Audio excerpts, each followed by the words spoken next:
Next caller తో మాట్లాడదాం. Hello hello నమస్తే అండి, మీ పేరు ఎక్కడి నుంచి మాట్లాడుతున్నారు? మీనా కుమార్ అండి, వైజాగ్ నుంచి మాట్లాడు. ఓకే అండి, ప్రాబ్లం ఏంటండి? అదే లెఫ్ట్ హ్యాండ్ అండి, భుజం ముడుకులు ముడుకు దగ్గర ఫింగర్స్ బాగా లాగుతున్నాయండి. ఓకే, ఎంత కాలంగా అండి? ఇక్కడ ఒక 3 months అలా పోతుంది. అంటే ఇక్కడ డాక్టర్కి వెళ్ళి మెడిసిన్ తీసుకున్నాను. ఓకే, తీసుకున్న తర్వాత తగ్గుతుంది, మళ్ళీ ఓన్లీ లెఫ్ట్ భుజం ఎక్కలేకపోవడం అలాగా. ఓకే, ఏమన్నారండి డాక్టర్ గారు? ఏమన్నారు?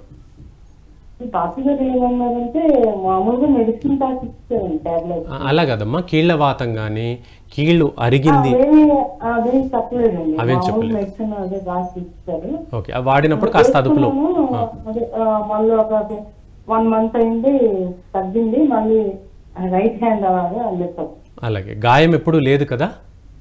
ఏంటండి? గాయం ఎప్పుడైనా దెబ్బ తగలడం జరిగిందా? ఏం అలా అదేం జరగలేదు. రైట్, ఇంకేమైనా అడగదలుచుకున్నారా? ఇంకేమైనా డౌట్స్ ఉన్నాయా? అదేనండి, అదే కాళ్ళు ముడుకులు నెట్లు అంటే నడుస్తాయి. రైట్ అమ్మా, రైట్ హ్యాండ్ లెఫ్ట్ హ్యాండ్ అలాగా లాగుతున్నట్టండి. రైట్ అమ్మా, దాని గురించి చెప్తాను వినండి. సో మీరు ఫేస్ అవుతున్నటువంటి కండిషన్ని పెరియార్థరైటిస్ లేదా ఫ్రోజన్ షోల్డర్ అంటారమ్మా. ఈ షోల్డర్ జాయింట్లో ఒకే ఒక భాగానికి రక్త సరఫరాలో లోపం జరిగినప్పుడు ఈ కీళ్ళవాతం అనేది వస్తుంది. అయితే ఇది ఒక జాయింట్కి మాత్రమే పరిమితమై ఉంటుంది. ఈ లక్షణం బాగా ముదరడం మూలంగా ఇక్కడ నరాలు కంప్రెషన్ అవుతాయి. వీటిని బ్రేకియల్ ప్లెక్సిస్ ఆర్టరీస్ అంటాము. ఆ నరం కంప్రెషన్ అవ్వడం మూలంగా ఇక్కడ వరకు తిమ్మిళ్ళు రావడం జరుగుతుంది. మీరు ఫలానా డాక్టర్ గారి దగ్గర వాడుతున్నాను మెడిసిన్స్ అంటున్నారు 3 నెలలుగా, ఆ వాడినప్పుడు అదుపులో ఉందంటే కొంతకాలం పాటు వాడుకోండి, లేదంటే హోమియోలో కూడా ట్రై చేయండి. ఇక రెండవది, మీరు ముడుకుల భాగంలో నొప్పిగా చెప్పారు. అది మణికట్టు కావచ్చు, మడం భాగంలో కావచ్చు. ఈ 2 భాగాల్లో కూడా నొప్పి అధికంగా ఉందంటే ఇక్కడ ఏమైనా కణితి ఏర్పడితే జరగొచ్చమ్మా. దాన్ని గ్యాంగ్లియా అని అంటారు.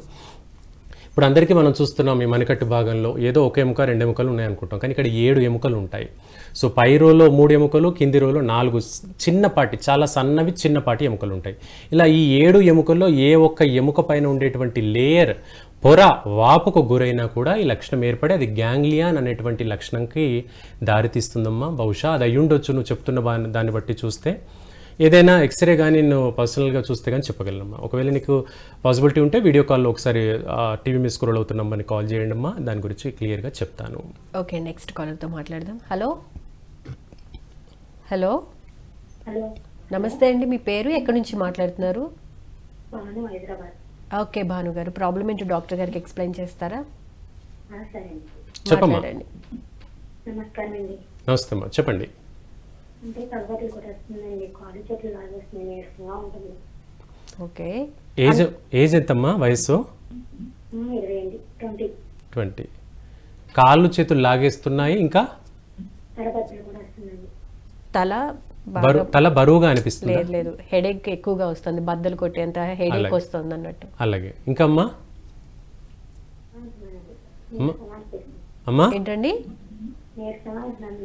నీరసంగా అనిపిస్తుంది. ఎప్పటి నుంచి అండి? ఒక 5 రోజుల నుంచి అండి. ఓకే, థైరాయిడ్ ఉందా మీకేమన్నా? టెస్ట్ చేయించుకున్నారా? ఏమీ లేవన్నారండి. ఓకే, రైట్ అమ్మా.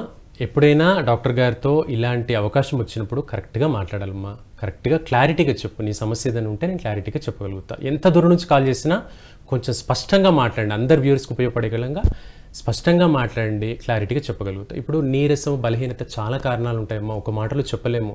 నీ మాటల్లో అసలు నువ్వు చెప్పకపోయినా నీ మాటల్లోనే తెలుస్తుంది చాలా నీరసంగా ఉన్నావని. అంటే మరి ఫుడ్ సరిగ్గా తినకపోవడమా, పోషకాహార లోపమా, రక్తహీనతనా, స్ట్రెస్లో ఉన్నావా, మానసిక ఆందోళనలో ఉన్నావా, రాత్రి నిద్ర సరిగ్గా లేదా, ఇలా ఒక 100 కారణాలు అవుతాయి.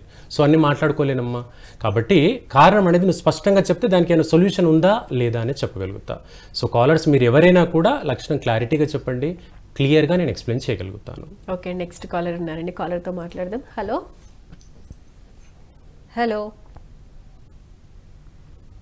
హలో ఓకే అండి, కాల్ కట్ అయినట్లుందండి. జనరల్గా చాలామంది అంటే ముందు నుంచి 40 years దగ్గర నుంచి లేకపోతే 35 ఈ రేంజ్ నుంచి చూసుకుంటే కనుక బీపీకి కానీ, షుగర్కి కానివ్వండి, థైరాయిడ్కి కానీ కంటిన్యూగా లాంగ్ రన్లో మెడిసిన్ యూజ్ చేస్తూ ఉంటారు. సో ఆ ఎఫెక్ట్ అనేది ఆర్థరైటిస్ మీద ఉంటుందా? రైట్ అండి. ఏ రకమైనటువంటి మెటబాలిక్ డిజార్డర్లో మనం చూసినా కూడా అది ఒక ఆర్గాన్కి పరిమితమై ఉండేటువంటి వ్యాధిగా మనం కన్సిడర్ చేయలేము. డయాబెటీసే తీసుకుందాం, కేవలం ప్యాంక్రియాస్కి సంబంధించిన అవయవంకి సంబంధించి కాబట్టి అదే ఆర్గాన్ అనుకునేందుకు కాదు. కంటిపైన, నరాలపైన, కండరాలపైన, ఎముకలపైన, అన్ని అంశాలపైన, కిడ్నీలపైన, లివర్ పైన, గాల్ బ్లాడర్ పైన, పేగులపైన, ప్రతి ఒక్క వ్యవస్థ పైన ఒక ఇంపాక్ట్ ఉంటుంది, దాని యొక్క ప్రభావం ఉంటుంది. ఎందుకంటే శరీరం ఒకరిది కాబట్టి. అయితే మనము అంటే డాక్టర్లు కన్వీనియన్స్ రీత్యా ఒక్కో ఆర్గాన్ ఒక్కో డాక్టర్ గారు పంచుకున్నారు, కంటి డాక్టర్ అని, పంటి డాక్టర్ అని మనం పనిచేసుకున్నాం. కానీ శరీరం ఒక్కరిది, దీన్ని మనం హోలిస్టిక్ కాన్సెప్ట్ అని అంటున్నాం. అందుకే మనం ఏ రకమైన ధ్యానం చేసినా, ఆలోచన ప్రశాంతంగా ఉన్నా కూడా ఒక శరీరాన్ని కన్సిడర్ చేసుకొని చేస్తున్నాం. అంటే భౌతికంగా ఒక పూర్తి పర్సన్ని కన్సిడర్ చేసుకొని చేస్తున్నాం. ఆ విధంగా డయాబెటీస్ కానీ థైరాయిడ్ డిజార్డర్స్ ఎక్కువ కాలంగా సఫర్ అవ్వడం మూలంగా కీళ్ళ నొప్పులు అనేవి చాలా ఎక్కువగా వస్తాయి.